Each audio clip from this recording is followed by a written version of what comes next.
Welcome back, everyone. The last time we did Extra Politics, we wanted to get across the idea that the political system we're involved in the United States is basically one big game. Granted, a broken game in need of patching, so this season, we're going to try and tackle some of the biggest problems in our political system through coming up with ideas based around game design.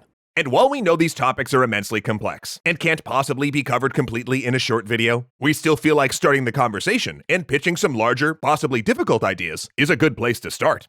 So with that in mind, we'd like to begin with a relatively new issue close to all of our phones. Hearts, social media. Sorry, I was doom scrolling.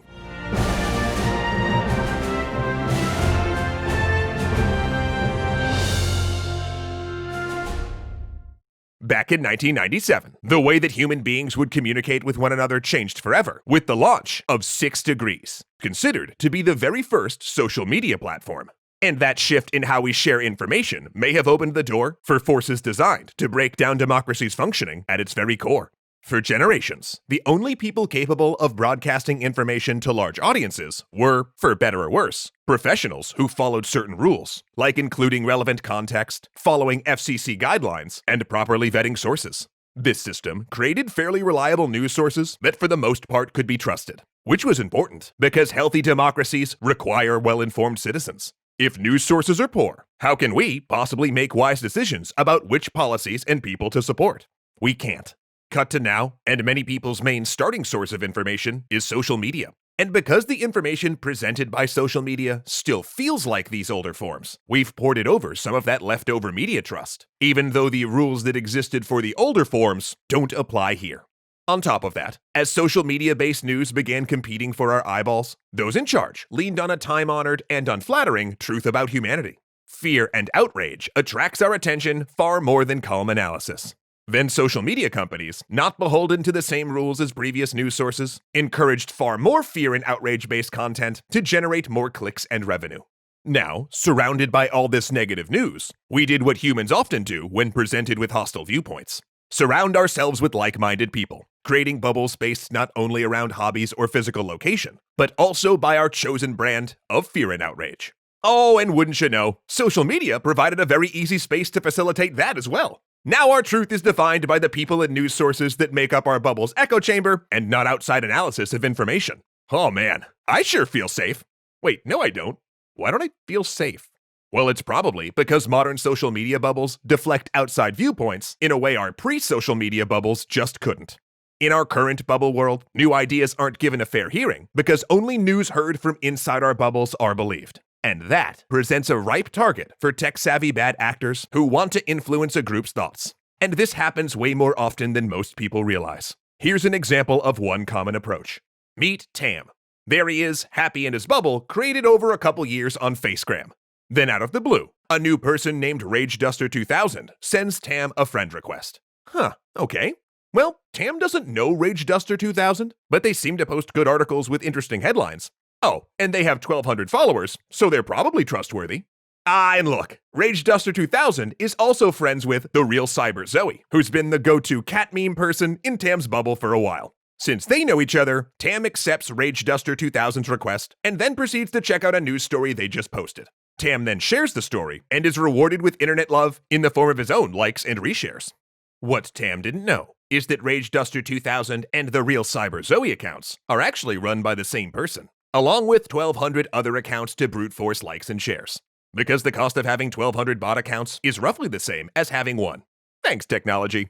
Also unknown to Tam, the person running these accounts happens to be a foreign national who also runs the website that writes and hosts all of the stories his accounts post.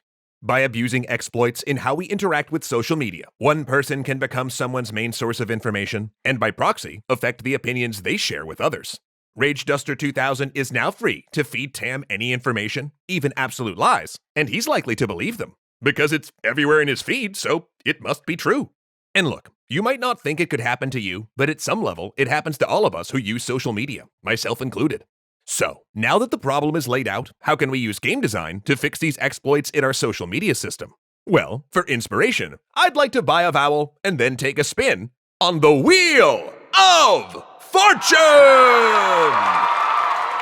In this game, players try to be the first to solve a word puzzle. And when a player guesses a letter, all of the players find out if the puzzle has that letter in it or not. Now obviously, the guessing player would prefer to keep that information a secret from the other players, as it would give them an advantage. But the game designers knew it would be a better and more fair game with more public information. So let's use that idea of more public information to begin to fix our foreign actor and bot farm issues. What if there was a way to limit each person and business to, let's say, 2 social media accounts per platform? And I know in our current climate that sounds kinda crazy, but let's keep going with it. Sure, you could get additional accounts, but they would be taxed at a reasonable yearly rate, and more importantly, tagged publicly as your first account, or your 4th account, or your 600th account, etc. All posts would have additional information such as their country of origin, account number, etc. listed in their profiles. Now, of course, that would mean we would need to both trust and hold up to a high standard the social media companies we engage with, something we kinda should be doing anyway. And this wouldn't stop all bad actors and bot farms, but it could greatly limit their number and give us all a better idea of who we're listening to. So implementing something like that could help limit the unknown bad actors, but what about the well-known ones who have equally bad reasons to want to mislead us? Well, for that issue, we're gonna need to warm up our D20s and take a look at our old pal Dungeons & Dragons for a little inspiration. 1 point of it to be exact. In D&D, Dungeon Masters usually allow players a lot of freedom to create fun details about their character, such as backstory, appearance, phobias, and the like. And during play, these details might even affect the game in a minor way, adding some flavor to the world without breaking the game's flow. But a good Dungeon Master is unlikely to let a player start with, say, a huge pet dragon that could burninate an entire countryside, as that would most likely ruin the game for everyone else. And it's that dynamic of letting little things happen to add spice, but stopping the big ones which disrupt the game that keeps D&D and other tabletop RPGs engaging while limiting abuses. And we can apply this lesson to social media to help curtail fast-moving falsehoods. What if, when any post reaches, say, 100,000 views, then that post is considered a broadcast and reviewed against the appropriate FCC guidelines? These guidelines would cover things like hate speech, threats, sponsorship disclosure, fact-checking, and the like. And if you're one of the tiny fraction of users with more than 100K followers, congratulations! You're now a broadcaster! Your posts will now be reviewed before publication because people listen to you. If policies aren't followed, fines are issued. Now this would push a manageable bit of Dungeon Master-like editorial responsibility onto very profitable platforms, but they could handle it. Are there First Amendment issues? Probably not, as we've regulated broadcasters for decades. Will the Communications Decency Act need to be modified with language specific to social media?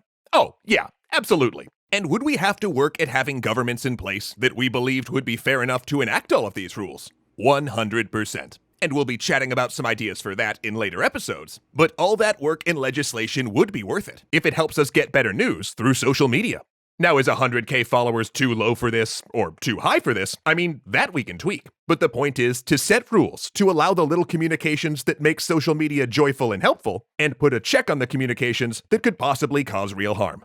Of course, we know large ideas like this would be incredibly complex to implement across our social media landscape, but we as a society have definitely regulated other types of media before.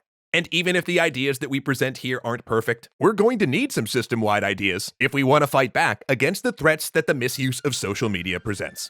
And while we'll probably never stop social media bubbles from forming, we should be trying to think of ways to keep them better informed places while preserving all of the things that make social media great.